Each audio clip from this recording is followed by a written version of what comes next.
नमस्कार मित्रों, मेरा नाम ध्रुव कौशिक है और मैं आज आपको एक ऐसी कहानी सुनाने वाला हूँ जिसको सुनकर आप अपने आप को विचार करने को विवश हो जाएंगे कि ये आखिर है क्या चीज़। तो हम आज आगे की कहानी शुरुआत करते हैं।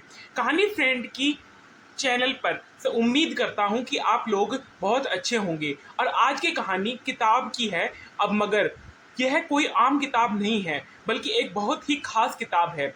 ज़्यादातर हम सभी लोग ऐसे लोगों ने कभी न कोई किताब का जिक्र होता आया है हमारे ग्रंथों में, जिन किताबों में पौराणिक और वैद्यातिक शक्तियाँ विद्यमान हैं।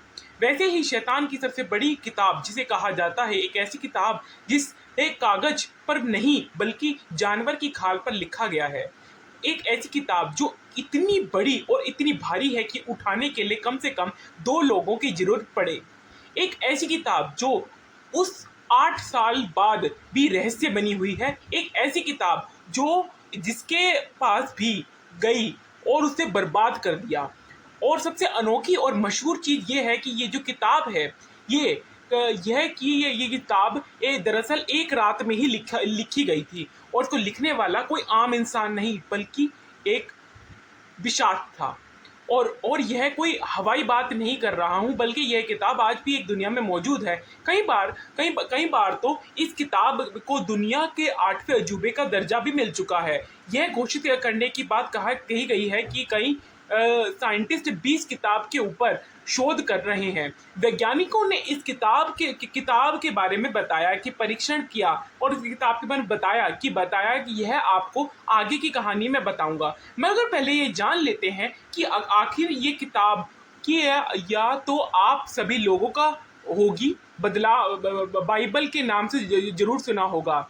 गोडेस गीगास किताब का नाम है और होंगे जो कि ईसाई धर्म पर एक पवित्र ग्रंथ है। मगर इस किताब का जो नाम है वो एंड डेविल्स बाइबल यानी शैतान की किताब। यह किताब पूरी दुनिया में एक नाम से मशहूर है और वह नाम है कोडेस गीगास। यह किताब 310 पन्ने की और जानवरों की चमड़ी से जो है इसे बनी हुई है कि लगभग 160 गधों के चरणों का इस्तेमाल हुआ है। कहते हैं कि इस किताब से में पहले 320 पन्ने हुआ करते थे मगर आज सिर्फ 310 ही बचे हैं।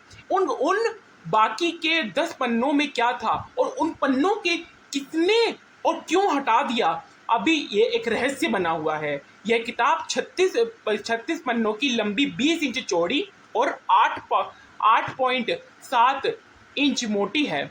और ये किताब का कुल जो वजन है जो लगभग 75 किलो एक को भोपाल यह आता है कि अगर यह किताब शैतान की किताब है तो यह क्यों लिखी गई और इसका क्या कारण था जो ये किताब लिखी गई। यह किताब के जन्म के पीछे जो कहानी है ये वह कहानी आज मैं आपको सुनाने का प्रयत्न करूँगा। एक सन्यासी हुआ करता था, उसका नाम हरमन था और वह पोलाजी के एक मठ में रहा करता था। वह दो राजा महाराजाओं का था। यह मठ वहीं में असम राज्य के अंदर था। आज उस साम्राज्य में तो खैर नहीं रहा मगर यह जगह रिपब्लिक नाम से एक देश में पड़ती है। और यह बार एक सन्यासी ने मठ की मान मर्यादा, नियम और कानूनों का उल्लंघन कर दिया। कानूनों का उल्लंघन करने के पश्चात उसे राजा की तरफ से दंड सुनाया गया। तो उसने जो है राजा के सामने एक प्रस्ताव रखा, यदि महाराज आप मुझे ना मारे तो मैं आपके सामने एक ऐसा काम कर सकता हूँ जिससे आपको भी बेनिफिट मिले और आप मेरी जान बख्श दें। लोग भाग उसकी बातों पे हंसने लगे कि ऐसी कोई किताब हो ही नहीं सकती जो एक रात के अंदर कंप्लीट हो सके।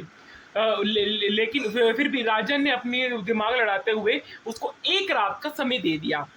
फिर एक रात के समय में उसने ये बहुत बारीकी से सोचा कि एक रात के समय में तो ये किताब बन ही नहीं सकती है। तो उसने अपनी दिमाग को इस्तेमाल करते हुए वो शैतान को बुलाने की विद्या जानता था। शैतान को बुलाने की विद्या जानते हुए उसने वहाँ पर अपना तामझाम बिछा लिया, मतलब जो तामझाम होता है वैसा तामझाम बिछा लिया और उसके बाद में उसने अपना काम शुरू करा। और काम शुरू करने के बाद में उसने अपना काम शुरू करा। उसके बाद में उसने शैतान को फाइनली बुला लिया। लेकिन लेकिन यहाँ पर जो ये काली शक्तियाँ होती जितनी भी होती है, ये आपके बदले में कुछ ना कुछ मांग लेती है, कुछ ना कुछ इनको चाहिए होता है, वरना ये कोई भी आज की तारीख में फ्री काम नहीं करता है। ये बात तो आप सब भी जानते ही होंगे।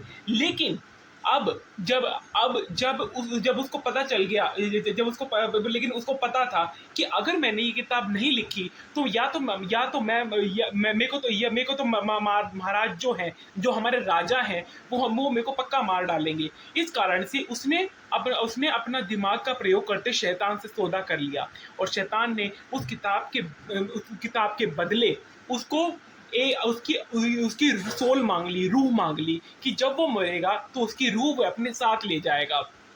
लेकिन फिर जैसे ही ये सौदा कंप्लीट होता है, मतलब जब ये काम कंप्लीट हो जाता है, तब वो कहते वो जब सुबह होती है, सब लोग बिल्कुल चौंक जाते हैं, क्योंकि वो जो किताब जो उसने लिखी और एक रात के अंदर कंप्लीट करना बिल्कुल नामुमकिन था, और ये काम उसने कर दिखाया था, जिससे महाराज ने खुश होकर उसको जिंदा छोड़ दिया।